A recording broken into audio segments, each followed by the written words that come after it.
folks. My name is Jody. I'm Chris. And she's Chris. No, that's fine. Alrighty. All good. We're here with Sugar Britches. We're a candy store and confectionery up in Rockton on the main street. Today we're going to show you how to make caramels. Caramels are one of the things that we're noted for. They're pretty amazing.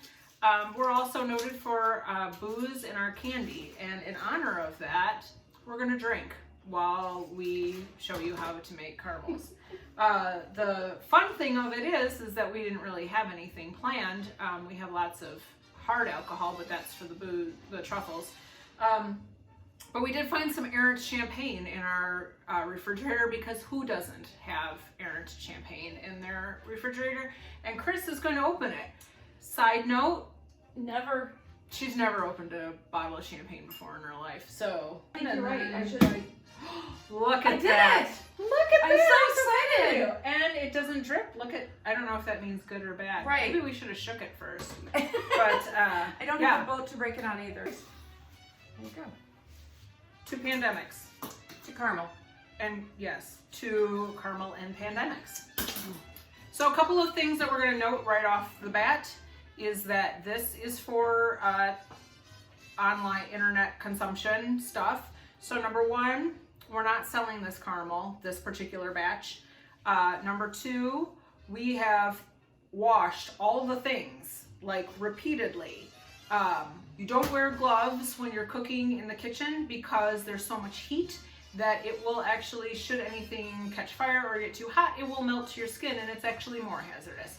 So you just wash your hands. You wash your hands a lot. Most of the people who work for me, who work in the kitchen at some point, their hands crack because we just wash all the time.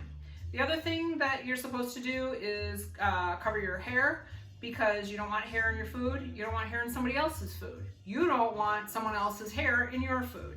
However, this is just a video, so, you know, all health rules are kind of out the window. And we're both having pretty good hair days, so you're welcome. Okay, Perfect. So Chris, who makes a lot of the caramel here, is going to talk to you a little while I drink about what we're doing. All right, so we're making a batch of the famous Sugar Britches sea salt caramels. And so we have assembled a lot of the ingredients here. They're not quite ready to go, but we'll be getting that started in a minute. One of the first things we need is a cup of water, and so we poured this out already, and we have 1 cup of distilled water. And then another thing we need is a cup of light corn syrup. So we got that ready as well. I kind of feel like one of those cooking shows, you know. So we're gonna use that in a moment. She did all the prep work. Yeah, I stood there and watched her. she was good at that. It was perfect. You know. I'm gonna take this moment to note that in our recipe, we cook them individually. So there is a cream component, and then there is a simple syrup component, which is the sugar, the corn syrup, and the water. And we cook them separately and then combine them. A lot of the recipes that you will see online, they have you just throw everybody in the boat. Let me get you a thing. Yep, thank you. All at the same time. Perfect. We don't do that because it takes longer, which isn't why we do it, but we do it separately, so it gives the butter and the cream time to marry themselves, and the salt marry together themselves while we cook down the other ingredients, the syrup, the simple syrup. Yeah. And it works out well for us. I should also say that prior to opening the actual physical location that we have, I did markets for a couple years and worked on this caramel recipe for at least 6 months. And so this is the one that we landed on. We keep tweaking it depending on the flavors and stuff, but it seems to be working out pretty well, I think. Yeah. So, yeah. Okay, so go ahead. So next thing we're gonna add is some sugar, and it's got a lot of sugar. Of course, it's the no-calorie batch, isn't it? Well, so, and you know, corn syrup is really just liquefied sugar. It just helps it get there. Exactly. So we're gonna get the sugar Will going. you tell them what you're doing right now? Okay, when I scoop these, I'm making sure that this is a nice even scoop, so I am leveling off the scoops, and so this is making sure that I have a full cup of sugar and nothing more. So we don't want to have extras or not enough. That is a beautiful sight right like there. that? Yeah, that is gorgeous. Thank You and you. your leveling and your precise you. measurements. Why don't you drink to that? Okay. Are you counting? That's 4. I was gonna say I was 2, but I was just checking with you. That is 4. It is. Why are you doing another one then? Because it requires more if we're doing a full batch. Oh yeah, right. Say we're doing a full batch today.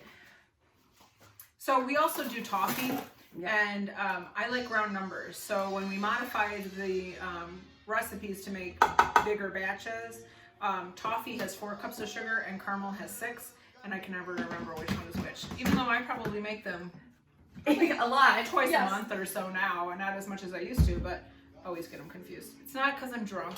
Don't get all excited. No. Not yet. Nuh-uh. Maybe later. I don't know. So in this pot right here, we have, oh my God. It's pretty, I know. In this pot right here, we have 1 cup water, 1 cup of light corn syrup, and 6 cups of sugar. yes. Okay? Then We also have this handy dandy candy thermometer. We like the digital kind. They are fantastic. yes. So anytime that you're making candy, here's the deal. Lots of people think that they can make candy because they can cook. Cooking, baking, 2 totally different things. You can bake, you can probably make candy, because when you're cooking like a sauce or something, you can throw in some extra Exactly. garlic, you can throw in some, you don't throw in extra baking powder, you don't jack with the heat on when you're baking a cake, you don't like, oh, I'll just throw it up 10 degrees. No, it is a science. So, same thing with candy, and we have these beautiful candy thermometers. They're digital, and they're like 25 bucks a piece, but they help with the preciseness because candy goes through different levels, so you have to know what to heat it to. I was laughing because we managed to melt one usually each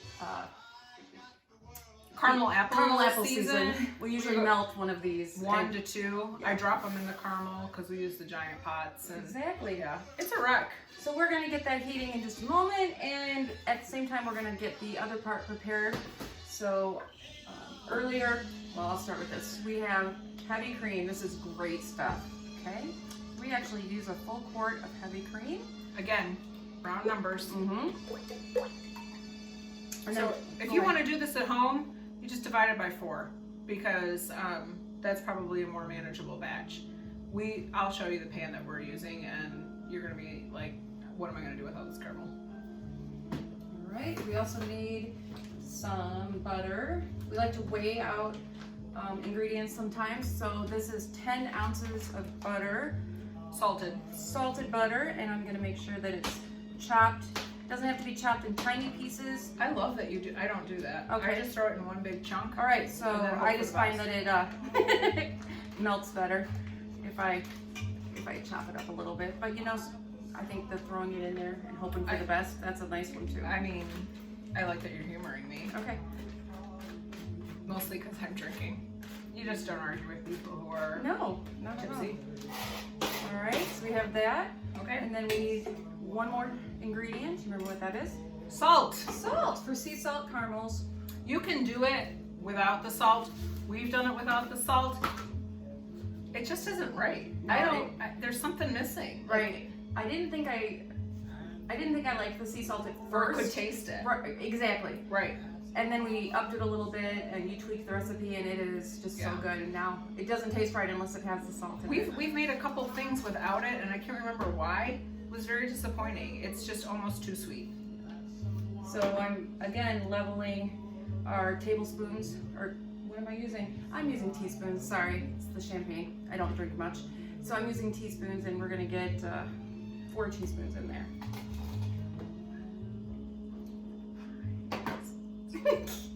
What? It's 5. It's 4. It's 4 per Carol's instructions. But Oh. normally it's 5. Never mind. I put it in using my hand, Okay. my clean, sanitized hand, I will be measuring. and She yeah. just talked about how, you know, cooking is a very Right. scientific. Well, I mean, it's salt.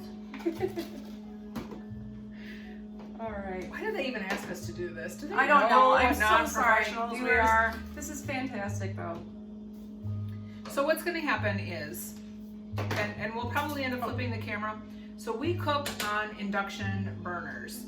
The reason for that is because induction that uses magnets, and it offers a very much more precise way of cooking. So then you can pretty much program your burner to the temperature that you want the ingredient and how fast or slow you want it to heat up.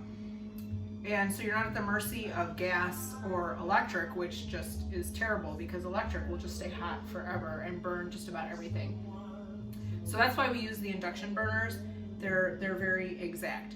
So we're gonna cook the milk or the cream and butter till it just barely boils, and then we turn it off and just let it sit. And then we are going to cook the sugar mixture to 320. And this is where, again, your thermometer. Don't think that you can wing this without a thermometer. If you're gonna do this recipe at home, buy a thermometer. Go on Amazon. It's a CDN thermometer, get one. If you're serious about candy making, it's really the only way to go. Because those temperatures matter. If you go above 320, you're gonna end up with really dark, awful caramel. And then at the second phase, which you'll see, if you go over the 250, you're gonna end up with caramel that isn't really caramel. It's gonna be like this chewy, awful thing that dentists use to pull your fillings out. So that's why we recommend the thermometer. It'll save your life. We're moving one of the burners to 1000 and 210, and that's for the cream, and then the other burner is at 1000 and 210. Like, they're different. I guess I didn't think they were. So what that means is that you want the cream to heat low and slow because you don't want to scald the bottom. Because, you know, if you've ever cooked milk in a pot ever, the bottom it's very sensitive, and so it will burn. You don't want that. So you're going to cook your cream low and slow, and then the simple sugar, that's going to take forever if you don't cook it a little faster. Okay? We're going to switch. We're going to switch this over. All right. So what we're doing is we're stirring the simple syrup ingredients. We don't stir it too much. We just get it slightly combined, and then we're going to leave it alone. You just shake it occasionally. You don't even need to touch it very often. We do want to move the cream ingredients occasionally so they don't scald on the bottom. But once again, not too much. And leave those alone. So these are what the induction burners look like. If you want one for your house, or maybe your stove already has one, they're not that expensive, a couple $100, which in cook land is not that expensive. I realize that probably in, you know, normal residential land it is, but yeah. So we've combined. That's what the sugar, corn syrup, and water looks like, and that right there is what the cream, butter, and salt looks like. And so now we just wait. All right, we have a temperature of just about 320. Actually, it's going up a little bit, so I'm going to add the cream mixture very, very slowly. Why are you adding it slowly? Because it's going to bubble up, and you need to be careful. You don't want any accidents in the kitchen tonight. So there's a lot of steam being produced here as well. So you don't want to burn yourself, so just be real careful at this point. Then we are going to do some different things with the temperatures in a moment as well. Well, I don't know what you suggest on yours when you do it. So you're actually being a lot more careful than I am. Okay. I just dumped that whole pot in all at once because I'm a terrible. So if I did that, it would just be. Well, I burn myself quite a bit. I was also trying to do it toward the viewers, so if any of them are still with us, they wanted to see the beautiful cream being added. All right, so now we have to reset our temperatures. Okay, because currently, they're set for 320. You don't want it at 320 anymore. You want it down at 250 and about 1,000. 1,000 is good. Maybe 800. In natural gas speak, that is probably a medium to medium high heat, wouldn't you say? That's what I was guessing. Yeah. And then we're going to put this, take this all the way up to, what is it, 248? It's 250, but our thermometers need to be calibrated, Yeah. so they could be 248. Yep. We'll show you as time goes on what the boil should look like. Right now, it's just all kind of melding. You'll start to see the color change, and you'll see the way it boils because it gets thicker, and you'll be able to tell. We left it alone earlier, but now we're gonna stir it occasionally. We don't want this sticking. So time to visit this every so often and make sure you give it a stir. Okay, so we're at 239. We have to get up to 250. This is what the boil looks like. So not too fast, not too slow.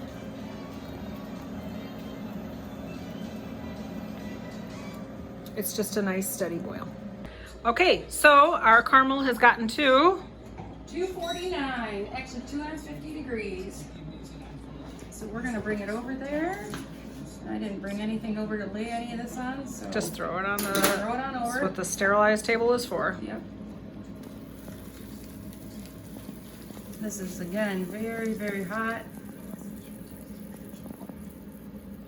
And so we pour it into a pan with parchment paper. This will keep it from sticking to your pan. I'm gonna have to turn it the other way so I can. That is okay.